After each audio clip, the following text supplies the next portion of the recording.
And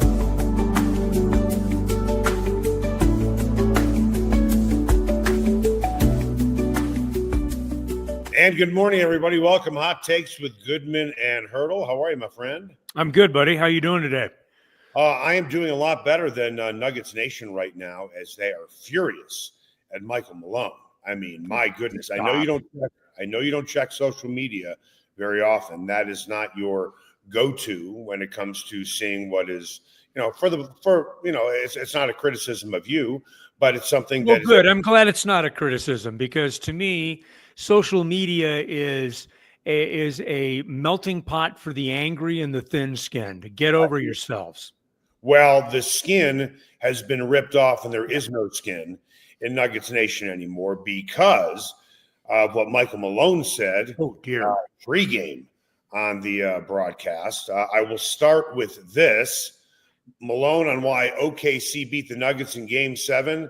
SGA showed why he is the MVP. Oh, the horror. We know that Michael Malone believes that Jokic is the best player in the NBA. But then again, he is going to win the MVP. I think that is pretty much a foregone conclusion. Yeah. I don't understand why the NBA hasn't announced it yet. But SGA was pretty good in Game 7. Wouldn't you agree? I would agree. I mean, yeah. I knew that when he said it, it would create a ripple effect or a tsunami effect. There you go. Right? But come on, folks. Look, we don't know, but we can imagine what that firing was like. Now, by all reports, both Calvin Booth and Michael Malone handled it graciously. Yeah. But we don't know about the lingering effects, what was said, who might have said it, what the perceived reasons were, and who might have been involved in the changes and stuff like that. And we won't ever know that. We just won't. So I'm willing to cut Michael Malone a little slack on a couple of perceived slights that he sent towards the Denver Nuggets. So, in the pregame, the best fans in the NBA talking about Oklahoma City. You know what? Okay, fine. Come on. Let's just not worry about it. I got other things I got to worry about, for goodness sake. Well, when you do say another city has the best fans in the NBA, and you are coaching a team for 10 years, that is kind of personal towards the fans. But it is. But if you've ever been to a game in Oklahoma City, when it is pretty much the only show in town, it's pretty loud. With all due respect to the fans that go to Ball Arena for the Avalanche and the Nuggets, for starters, there is no metric on this who has the best fans. I'm sure in Seattle, they say the Seahawks are the best fans because they have decibel level proof of that, right? Yeah. Yeah. You're absolutely right. That's just throwing out an opinion or trying to tweak part of an audience. And you know what? Whatever. I mean, if he said two things last night, I thought he was pretty good, to be honest with you. I thought he brought dimension and depth to the broadcast. I thought he brought I don't like ABC's talent generally. Right. And anybody against TNT looks really bad in comparison, right, in my opinion. Yeah. But I think that Michael Malone delivered last night. I thought he did a good job. I thought he was relatively comfortable on television. He looked the part. He sounded the part. I figured a couple of darts were going to come. They did. I didn't think they were anything that I couldn't live with, that I wouldn't be insulted by. I still got up and the sun was rising today. Funny thing. At the end of the day, if you've ever been fired, I don't care how well it ends. Right. When you get fired, you were fired. Mm-hmm. Period. And there's going to be some animosity towards the person that fired you. I don't have a problem at all with Michael Malone saying this is why SGA is the MVP. Okay. If people thought that Jokic was going to win it, I don't think that Malone would have said that. I think it is pretty obvious that SGA is going to win the MVP award. To me, that is an understandable statement. I don't think it was necessary for him to say OKC has the best fans. That was the one. That was the one. That was the one that he was waiting to say. That would be a. But here's the thing, Bruce. Yeah. The fans didn't fire him. Right. Yeah. Absolutely. It was unnecessary. And do I think he planned it? Does he seem like the type of guy who pretty much talks off the cuff and talks in the moment? Peyton Manning is someone who planned things to say. Mm-hmm. It is my understanding that when he said something funny at a press conference, he would actually run it through some PR people if it would work. Michael Malone doesn't strike me as a guy who rehearses what he is going to say. Yeah. And for all we know, if that's a spontaneous remark, he might well have meant it to be, some of the best fans in the NBA, toughest place to play in the NBA. So who knows? That's what he should have said. Yeah. When you're in your spontaneous mode, once you say it, you can't take it back. Right. Right. Yeah. Right. So if I said you're not an attractive guy, which I would say you're correct. And thank you very much for reminding me. There you go. But I can't take that back because I just said it. Now, what we can do is we can edit that in a clip where there's no context to it. And oh, by the way, if you said the same thing to me, I would not disagree either. You are forced to look at me every single day. And kind of like in Greek mythology, if you look too long, like Medusa, you might turn to stone. Well in said. the meantime, if you want to watch the rest of the NBA playoffs, if you can stomach watching the Rockies, if you like watching soccer overseas, if you like rugby, if you like UFC, the place to watch it is the Sportsbook Bar and Grill, and you can find them in the DTC and also in Highlands Ranch. It is my sports bar. It's a great place because of the way it's set up. It was set up by sports fans who own the sports bar, so it's going to be a place you're going to enjoy. The menu is great. Love their burgers, their wings, their appetizers are amazing. My wife absolutely loves their Philly cheesesteak egg rolls. They are really amazing. Cheese curds are great. Brussels sprouts are great.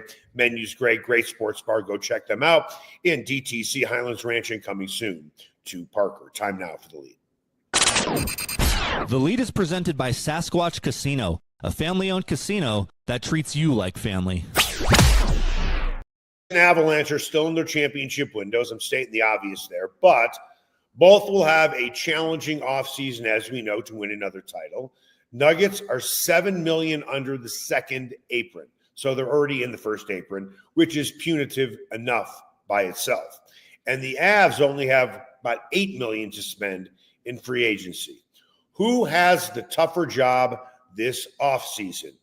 Who is going to be the new Nuggets GM or Chris McFarland? Because both have major cap issues. Well, the tougher job is clearly, for me, the Nuggets. They don't have a general manager. Clearly.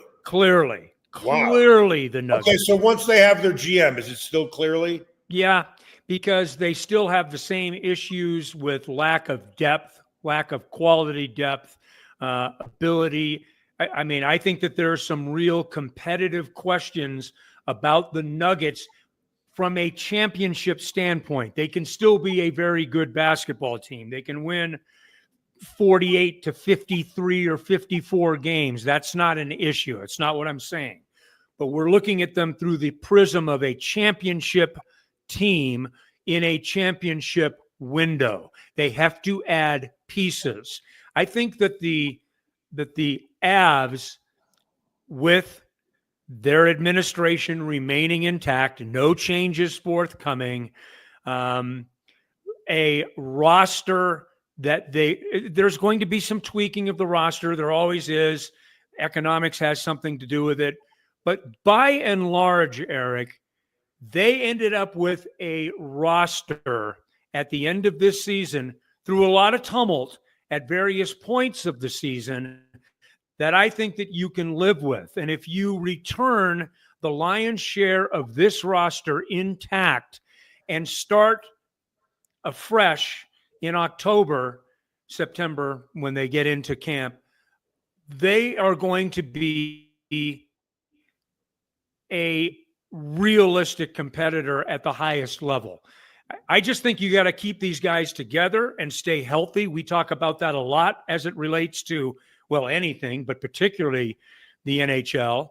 And so I think that the Avs are in a better position than the Nuggets right now. Both of them will be competitive, but the question is, as we look through the prism of championship possibilities, who's the one in better shape to realize it? For me, it's probably the Avs. Okay, let me give you a little pushback on that. For starters, when it comes to hockey and basketball, it is a numbers game. If you have 5 really good starters in the NBA because you only need 5, that's an advantage, right? As opposed to the Avs, they have to fill out 4 lines. Right now, the Avalanche need to find a second line center. They don't have a lot of money to find a second line center. We'll see if they wind up bringing back the guy that they had this past year, who, quite honestly, was a good player coming in, but I think that it was a disappointment as much as anything else. Is that fair to say, Brock Nelson? Specifically in the playoffs? Yeah. And Brock Nelson is going to cost you I didn't have a problem with Brock Nelson. I thought he brought things. Not in the playoffs. Not in the playoffs, he did. No, he did. So then you have to make sure that you have enough money to fill out your third and fourth lines. Yeah. And as you and I have talked about, in order to win in the playoffs, you need contributions from your bottom 2 lines. They also need to find a couple of defensemen, probably as well. Okay? They're going to wind up losing Lindgren. Eric Johnson, I don't think he is much of an option either. They need some help there, and they really don't have a lot of money. If Landeskog stays healthy, that's going to be a big deal. Finding their goalie, they already have it. I certainly understand that. But it's depth that killed them again in the playoffs. And you can make the case depth killed the Nuggets in the playoffs as well. All the Nuggets need are 2 guys. That's it. They need 2 guys because I like their starting 5. Think about this for a second. Do the Nuggets beat OKC if Michael Porter Jr. is healthy? Probably. I think so. If he's healthy, yep, I do. Yep. Okay. Here's the problem. Here's my problem with what you just said. The Nuggets have only needed 2 guys in each of the last 2 years and have gotten past the second round of the playoffs. This is my concern. Hold on. They just played the best team in the league in a 7-game series, and it went to 7 games. We saw what OKC did with almost no rest against Minnesota. They played the best team in the NBA, forced them to 7 games, and you can make the case, and you can make the case with the Avs too. If they would have held the lead in the 4th quarter, if they would have held the lead in the 3rd period, they could have won. So with their starting lineup, if MPJ is averaging 13 points a game in this series, the Nuggets win. And that's not asking a lot from MPJ to average 13 points a game. Because honestly, when you look at it, are we even overreacting about the Nuggets and the Avalanche? The Nuggets just lost a 7-game series to the team that I think will likely win the NBA title. And the Avalanche lost a 7-game series to a team that is currently in the Final Four, and it's kind of a toss-up on who's going to win the Stanley Cup final. I see the Avs in a position to be deeper into the postseason based on their roster. I don't see the Nuggets finding a way to win 8 more games. I know they just got done playing Oklahoma City, and we've lauded them. And that's for a very fair point. Yeah, and for the valiant effort they made, they deserve all the credit. The playing through injuries, hey, look, that's all good heroic stuff in sports terms, and it's great. But from a standpoint of, I'll just ask this question: how many more wins did the Nuggets have in them in the postseason? So let's say they win this game. Let's say they win the game, and you and I come on the air Monday talking about, other than something that led to a championship, the most impressive playoff win in a series of any Denver team in history. Because the odds were that much against them going in. No question about it. But could you see them winning 8 more games? Could you see them winning 4 more games? No. It's tough. It's awfully tough. You look, I sat and watched Minnesota get, pantsed last night, but I know damn good and well that Minnesota has been a thorn in the Nuggets side now for 2 years, right? Yeah. They've had their way with them. And then who's to say what would happen at the next level? But I don't know, man. I don't know. I think I would give the advantage to the Avs, and you are absolutely right. When you're talking about number of people that make a difference with basketball, it's much fewer than it is with hockey. I just like the structure of the Avs roster, realizing that there's a couple of guys that they're going to have to figure out. But I think that they generally have quality up and down this lineup. It took them all year to get it, right up to the trade deadline. It took them all year to get it. This group didn't have a lot of time to play together, and I'm not using that as an excuse. I'm just saying there was like 18 games, basically, that they were trying. So let's see what this thing looks like from Jump Street. And if you believe that Gabe Landeskog, and I don't know where we are, Gabe Landeskog's out fishing now. So, but if you believe that Gabe Landeskog can provide you with what he did in the quick glimpse that we did see him in the postseason, then to me, I think the Avs are in relatively good shape. Which core do you feel more confident in? Jokic, Murray, Gordon, Brown, MPJ, or the Avs? And it's a larger number of people, obviously. Mm-hmm. McKinnon, Makar, Landeskog, Nichushkin, Lehkonen, Necas, Makar, and Taves. Because that's the core of both teams. And I don't even know, honestly, if Necas is part of that core because he has one on his deal. Yeah. I think I probably still feel, and I realize that proportionately we're talking, it's probably somewhat similar, but I do recognize the need for more depth playing hockey because of third and fourth lines. No, I'm going to throw Blackwood in there too. He's part of the core now. Yeah. He's the starting goalie. So I'd say the Avs. Just for Blackwood. I would say the Avs.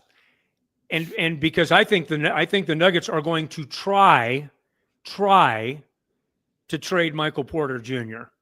Now, we'll talk. I know that will be a source of conversation on this podcast for probably weeks in the making. I agree with you. I think that they probably, if you are absolutely sure about what you want to do and you got to go into the second apron, you got to go into the second apron. Well, and you take your medicine and you go, right? Well, but I do think that they will. Yeah, right. But I do think that they will try to find, and I think it's going to be tough to do. And for reasons that we have enumerated ad nauseum on this show. The biggest one, $35 million. Come on. You teed me up well, because if you can believe it, there are odds out on Michael Porter Jr. getting traded, and to each team in the NBA. That's next. Spice up your next night out at Nola Jane and Lodo. Authentic Cajun cuisine like andouille sausage gumbo with dirty rice, crawfish etouffee, as well as 6 different po' boys like soft-shell crab and shrimp. Come in before or after a game at Ball Arena. Host a party or party on their rooftop deck overlooking Market Street during happy hour from 11 a.m. to 5. Plus, Nola Jane caters, delivers, and the kitchen is open late night. Make Nola Jane your new favorite spot to eat, drink, and party like it's Mardi Gras. Sasquatch and Wildcard Casinos in Blackhawk have another incredible promotion. They'll be giving away a Ford Bronco Raptor or nearly $30,000 in cash the weekend of May 23rd. Get finalist entries from 10 a.m. until midnight during their daily cash drawings every 45 minutes or by redeeming player points. And all daily cash drawings that don't get picked are eligible for a second chance drawing on Wednesdays, and that can turn into extra cash. Sasquatch and Wildcard Casinos, a family-owned casino that treats you like family. Everyone has their favorite barbecue spot. Mine, Smokin' Dave's Barbecue and Brew. My favorites, slowly smoked ribs, smoked corned beef Reuben, smoked meatloaf with a portobello balsamic cream sauce. And don't forget about Smokin' Dave's 16-hour smoked brisket and pork with one of their 4 homemade barbecue sauces. Great sides, you bet. Barbecue beans made with pork and brisket and their southern corned bake. Man, you gotta try it. Plus, they have amazing non-barbecue entrees on the menu. Go where I go, Smokin' Dave's Barbecue and Brew in North Denver. Ever wondered where city and county fleet vehicles go when they retire?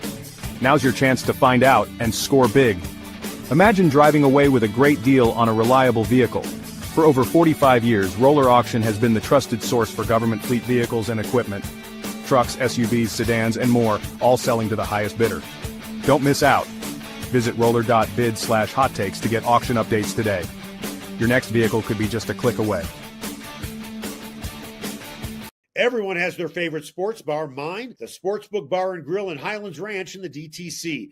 Both locations are everything a sports bar should be. An upscale menu with 12 different burgers, outstanding wings, and my favorite, the Philly cheesesteak egg rolls. They've got every game on the NFL Sunday Ticket, MLB Extra Innings, NHL Center Ice, NBA League Pass, plus soccer, rugby, and UFC. Sportsbook is a hangout bar or great for private parties. The Sportsbook Bar and Grill in Highlands Ranch, the DTC, and coming soon to Parker. They are the sports bar. Welcome back. Hot Takes Goodman and Haertl. We talked about MPJ. Will the Nuggets find a trade partner if indeed they decide to go down that road? The one thing that I will say about trading Michael Porter Jr., there are a lot of people in that organization that do like Michael Porter Jr. I don't know if the new GM will, because there are no ties between the new GM and him unless they decide to hire from within house. And I can't imagine that is a move that they are going to make. With that, there are odds on MPJ being traded. 3-1 to Golden State, 4-1 to Chicago, 6-1 to the Lakers. Does that encourage you in any way that there are actually odds out that Golden State might be the front runner, which honestly I find Golden State hard to believe simply for the fact that they have cap situation, right? They have a cap situation. Chicago might make sense considering Arturas Karnisovas is still in Chicago, and he was around, I believe, when MPJ was drafted. The Lakers, you would just scratch your head and say, really? How many more guys are going to try and bring in, that have big names? If you indeed believe Michael Porter Jr. has a big name. Yeah, I hear you. Well, first off, I think it's good that we have enough deadbeats that they actually post odds on Michael Porter Jr. and where he might end up. Yeah. And let me ask you the question, Eric. Are they trading Michael Porter Jr. for assets, which they're hope to get, or are they just trying to dump a salary? They need to dump a salary. They need to dump a salary. First of all, it's not overly personal with MPJ. They need to get rid of that salary first and foremost. They also need bench help. The question is, if you trade Michael Porter Jr., who's going to be your starting 3? Right. Is it going to be Strother? Do you really want him in the starting lineup? From what we have seen, Peyton Watson, you really want to see him in the starting lineup? I'm not so sure. Let's see what they get back if indeed they trade him. And then what does it come back with, in terms of matching salary for salary? I saw Boston on that list. They are in salary cap hell. I don't know how they even made the list, but I would love to pick up some pieces on that bench. Yeah, I'm with you. I mean, I think it'll be interesting to test the market to see if there is any market. Yeah. I'm very skeptical, really, to be honest. 35 million, man. And I don't know how creative you can be and where the money comes from and who pays it and what help you can be in moving him. But it kind of defeats the purpose if you can't get rid of the 35 million, because you can bring in two and a half guys for that kind of money. But to your point, and it's a good one, how do you fill the hole with the starting small forward, right? Here's something else that we haven't addressed. I understand teams will do things for their own benefit, but honestly, do you really think he would pass anyone's physical? Yeah, that's another issue, right? Trade falls apart if you don't pass somebody's physical. He's got a drop foot. He has a history of a bad back. We don't know what that back looks like. He's still dealing with the drop foot. And now he has a shoulder. So basically, it's, he has injury issues essentially from teeth to toes. Shoulder, back, and toes. This is not a situation that the Nuggets should be in. Why did Tim Connelly give him that deal? Why? Because he bet on the come. I guess. That is why he did it. He bet on the come, and Tim Connelly got too close to his players. That's why Will Barton was around too long. That's why Gary Harris was around too long. But let's switch it to the Avalanche. Okay. You want to bring back Brock Nelson at roughly $7 million per season, because if he hits free agency, which he's going to hit free agency, at least I believe he will, he's going to be not highly sought after, but he's going to be one of the first guys off the board. Yeah. Right. Or do you look to bring back Matt Duchene at a cheaper contract, even though Duchene is coming off a terrific year? I don't have any history with Matt Duchene. I wasn't here for the split. I wasn't here for the breakup, I know the lingering feelings. Yeah. But I don't know, Eric. You know how those things work or don't work. I'm not sure that bringing a Matt Duchene back fulfills, even though he's a good player. I'm not saying that he's not a good player. Hell, he was a good player when he was an Avs. Right? He had a terrific season. The problem with Matt Duchene was the problem that we saw with Brock Nelson. Brock Nelson did not perform in the playoffs. He just didn't. Matt Duchene historically does not perform in the playoffs. Matt Duchene's coming off one of the best years of his career, if not the best. And he's 34. So if you are looking to save money for your second line center, there are options, but those options are names. You can listen, if Ryan O'Reilly's willing to come here, but he's old too. I'm going into the way back machine. Maybe there's an opportunity for O'Reilly to come back. How about maybe Calgary? I don't think this is the case. Calgary probably thinks it's on the cusp of making the playoffs. Wouldn't it be great to have I know where you're going with this. For 4 years, 28 you sure as hell would. That would be an absolute bargain. I've talked to people about this. How come they didn't re-sign Nazem Kadri? Because they didn't want to give him 7 years. That's right. Why. But now it's down to 4. I would be much more interested in in Kadri than I would be Duchene. Yeah. Right? He was part of the championship culture. Hell, he was a big reason for it, for goodness sakes. Yep. And And I don't think he really wanted to leave, but it was a life-changing moment. It was for him, probably generational wealth kind of thing. I mean, nobody could blame him. No one in the Avs organization did blame him. He had to strike while the iron was hot. It would be interesting to see what he could be obtained for now. Yeah. And because I think that he would be welcomed back with open arms. And I think he was loved in that locker room. So I would be much more, if that's a possibility, I'd be much more interested in that. Well, maybe, just maybe, the Predators will be willing to trade Ryan O'Reilly. He's got 2 years left on his season. Bring them all back, right? Get the band back together. Although I like Ryan O'Reilly a lot, he's kind of a badass, and he can play. So, yeah. Well, I think. But you got to make a trade for O'Reilly. Really intriguing. You listen. You got to make a trade for O'Reilly.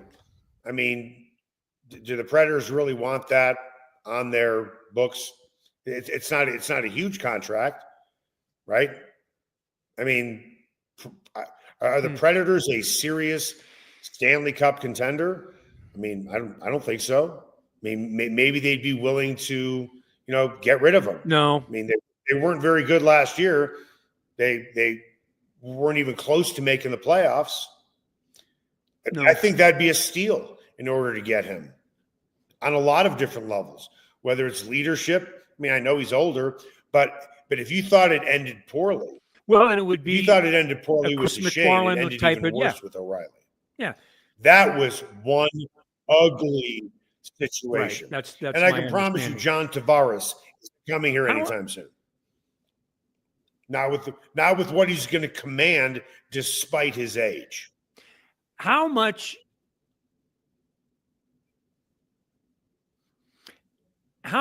did their slow start end up hurting them? And I don't ask the question so much for looking backwards, but I wonder about moving forward now. How much, and we've talked about home ice advantage before, relative and in comparison to home court advantage in the NBA. And I think that we've knocked out some pretty good reasons about the enclosure of the rink and this, that, and the other things that changes what home ice advantage is. But I sure would have liked to have seen the Avs with home ice advantage. I wonder how important that's going to be to them moving forward into next year. They were third in this division. Eric, this division isn't going to get any worse, right? Winnipeg is still built to win.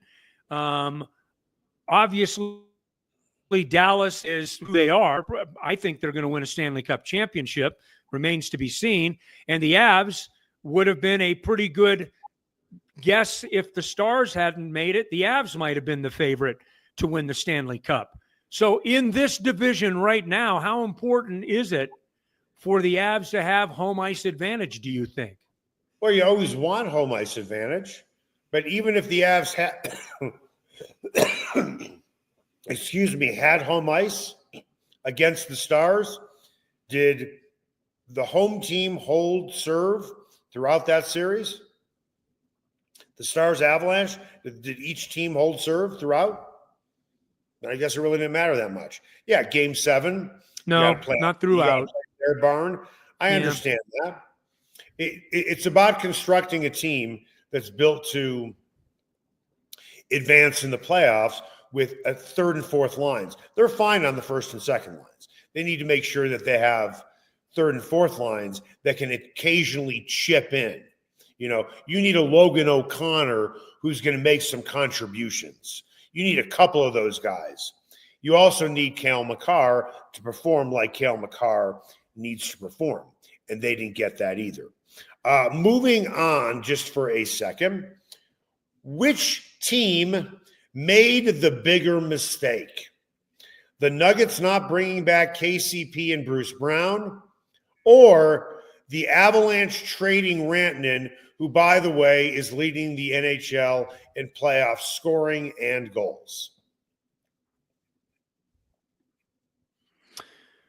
Well, I think that the Bruce Brown and I think the Nuggets situation, and we got to remember when the new collective bargaining agreement was struck, they were in a great situation with Bruce Brown and KCP. Yep.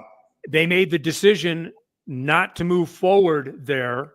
And I think they thought it was from necessity, but here we are now talking about moving into the second apron because you don't have guys like that. Calvin Booth got rid of KCP and Bruce Brown, not because of necessity, because they could have signed them pretty much for whatever they wanted to. With the aprons, let's make that word plural, with the aprons, you can re-sign your own guys to whatever you want to. It's going to be punitive depending on which apron you're in. They did not re-sign Bruce Brown. A, they didn't want to pay him that much. But B, they thought they had young talent on the way. They did not re-sign KCP because Calvin Booth thought, the guys I drafted, that's talent on the way, and it's here. Both those guys could be on the roster today. How's that worked out? Not well. Well, it wasn't going to happen. It wasn't going to happen with Bruce Brown because he ended up commanding $22 million when we were thinking that, God, it'd be great to get him for $9 million. I mean, it was an unrealistic thought from Jump Street. And good for Bruce Brown. Oh, come on. You thought wait, hold on. We're going to pay $22 million with a new Bruce. Who believed that they could re-sign Bruce Brown for $9 million? Nobody. I'll give you a chance to retract. Well, that's basically where they were. No, I'm not. No, that's basically where they were. I mean, at that point, that's where they were. That's the kind of money that they were talking about. No one was talking about $22 million, which is what Indiana ended up giving him. Everyone was surprised at that point. Well, maybe I'm wrong on this, but it was my understanding it was about 15-16 million a year for Bruce Brown, not 22, maybe even a tick higher. Point is, the Nuggets could have brought back Bruce Brown for 22 if they chose to. They didn't want to pay it, but Calvin Booth believes so strongly in his ability to draft and develop. That was a mistake. They let go of KCP because they felt Strother and maybe Pickett were ready.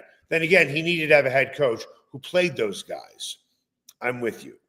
Both those guys could be on the roster. The team might be in the second apron, could be in the second apron, but they also, I think, would be playing right now. As for Rantanen, I think the Avs are playing right now with Rantanen. Right? But I do agree. But do they have a long-term deal? Exactly. And that seemed to be the issue, was what they were going to do with selling. The NHL has a hard cap you cannot go over. You re-sign Rantanen, you definitely will not be getting any. You're not going to have a second-line center that you could be shopping for. And Rantanen, you don't want playing center. You'd be so top-heavy. I agreed with the trade, and I agree with the trade now. Yes, maybe you could have won a cup. Yeah, I get it. But then you are so top-heavy, you're a hot mess with very few draft picks. You're kind of screwed. Joe Sakic said it. You've gone all in for 1 year. And maybe you win it. Yeah. That'd be great. Joe Sakic said it right out of his mouth in the postseason press conference. We absolutely had to. We could not sustain that anymore. It just wasn't going to work. Now, I wish that they'd had a little more certainty on the end game of where he was going to be. It just obviously Carolina turning him right around and sending him to Dallas, that really hurt, no question about it. But from a standpoint of what the Avs had to do at that point, both Chris McFarland and Joe Sakic were absolutely adamant and unapologetic for making the move when they had to do it, saying, hey, look, this is where we had to go. Even if Rantanen would have taken a little bit of a discount, it still would have blown a hole through the salary cap. You can't pay Makar, McKinnon, Rantanen, Taves, Nichushkin, all that money and expect to have anything left to fill out your roster. You needed some sort of flexibility. It's unfortunate. And it's unfortunate that, I guess from an Avs point of view, that Rantanen is leading the league in points in the playoffs. Then again, it's okay to Carolina. They're still in the playoffs, and they dumped him. Right? Carolina's still in the playoffs. Hey, it's not like we didn't know that he was a really good player, man. I mean, we all understood how good this guy was. I mean, it was going to be a hard swallow one way or the other. Yeah. And let's be honest here. I'm not trying to take anything away from Mikko Rantanen. He has 9 goals in the playoffs. He has scored a pair of hat tricks. So it's not like when you look at his numbers, his overall numbers as a whole, 19 points, 9 goals, that is impressive. A lot, at least those goals have come in 2 games. What has he done in the rest? Anyway, that's going to do it for us. Hot Takes, Goodman and Haertl. Make the best possible day you can.